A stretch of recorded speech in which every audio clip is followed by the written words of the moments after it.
ఎక్కిండు. మరి ఇయాల మిత్రులారా, షర్మిలమ్మ ఇక్కడేదో ఉందని అట్లా పోయి కుర్చీలో కూసుంటా అని రాలే, అన్ని ఆలోచన చేసింది, నాతో మాట్లాడింది. అన్న నేను అక్కడికి పోతున్నా, ఏం చేయాలి అంటే, ఎందుకమ్మా ఆడ ఏం లేదు కదా అన్న ప్రజలు కష్టాలలో ఉన్నారు. ఇక నేను నిర్ణయించుకున్నా, వైఎస్ఆర్ మా నాన్నగారి ఆశయ సాధన కోసం ఈరోజు ఆంధ్రప్రదేశ్ ప్రజలు కష్టాలలో ఉన్నారు, వాళ్ళకు అండగా నిలబడడానికి నాకు వయసు ఉంది, ఓపిక ఉంది, వాళ్ళ కోసం కొట్లాడే శక్తి ఉంది.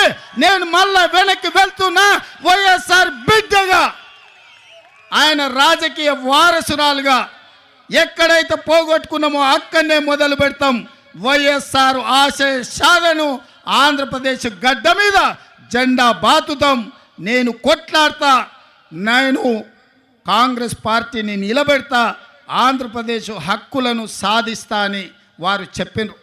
వారికి తెలియదు అనుకుంటున్నారా ఈ ప్రాంతంలో ఎన్నికల్లో నెగ్గడం అంత ఆశామాసి కాదని?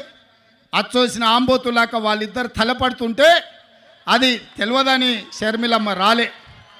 షర్మిలమ్మ ఆలోచన చేసింది, కఠోరమైన నిర్ణయం తీసుకున్నది.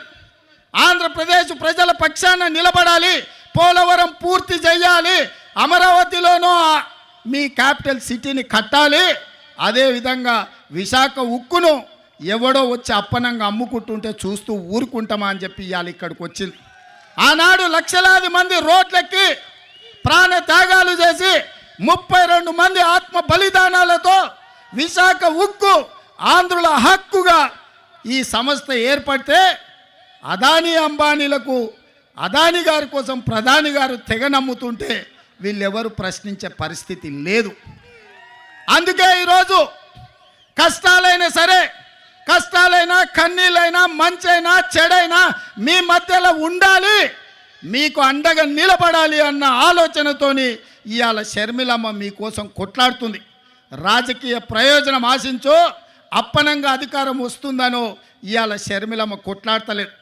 కష్టమైనా సరే ఇప్పుడు ప్రశ్నించే గొంతుగా ఉండాలి, ప్రజల పక్షాన నిలబడాలి అని ఆంధ్రప్రదేశ్ ప్రజల కోసం అండగా నిలబడడానికి షర్మిలమ్మ వచ్చింది. ఇవాళ కొంతమంది మాట్లాడుతున్నారు, రాజశేఖర రెడ్డి గారికి షర్మిలమ్మకు ఎట్లా ఆయన వారసత్వాన్ని క్లెయిమ్ చేస్తుందని. నేను ఆ సోయిలేని వాళ్ళని ఒక మాట అడగదలుచుకున్నా. రాజశేఖర రెడ్డి గారి చివరి కోరిక ఏందయ్యా? రాహుల్ గాంధీ గారిని ప్రధానమంత్రిని చెయ్యడమే చివరి కోరిక కింద మాట్లాడి, కాంగ్రెస్ పార్టీని అధికారంలోకి తేవడమే తన లక్ష్యంగా, తన బాధ్యతగా వైఎస్ఆర్ గారు మాట ఇచ్చిండ్రు. ఆడ కేవీపీ రామచంద్రరావు గారు, రఘువీర్ అన్న ఉన్నాడు, ఆయనకు అత్యంత సన్నిహితులు. వారు చెప్పిందే రాహుల్ గాంధీ గారిని ప్రధానమంత్రిని చేయాలి, కాంగ్రెస్ పార్టీకి అత్యధికంగా సీట్లు తీసుకురావాలి. ఏ రోజు కూడా రాజశేఖర రెడ్డి గారు బీజేపీతో అంటగాగలే, బీజేపీ నీడని కూడా రాజశేఖర రెడ్డి గారి మీద పడనివ్వలే. ఏ రోజు కూడా సెక్యులర్ ఫోర్సెస్కు వెనకాల నిలబడ్డాడు. ఏ రోజు కూడా కమ్యూనల్ ఫోర్సెస్తో అంటగాగలే. అధికారం ఉన్నా అధికారం లేకపోయినా, కేసులు పెట్టినా, జైల్లో పెట్టే పరిస్థితి వచ్చినా, ఒక ప్రజాస్వామికవాదిగా, ఒక సెక్యులర్ నాయకుడిగా వైఎస్ఆర్ నిలబడి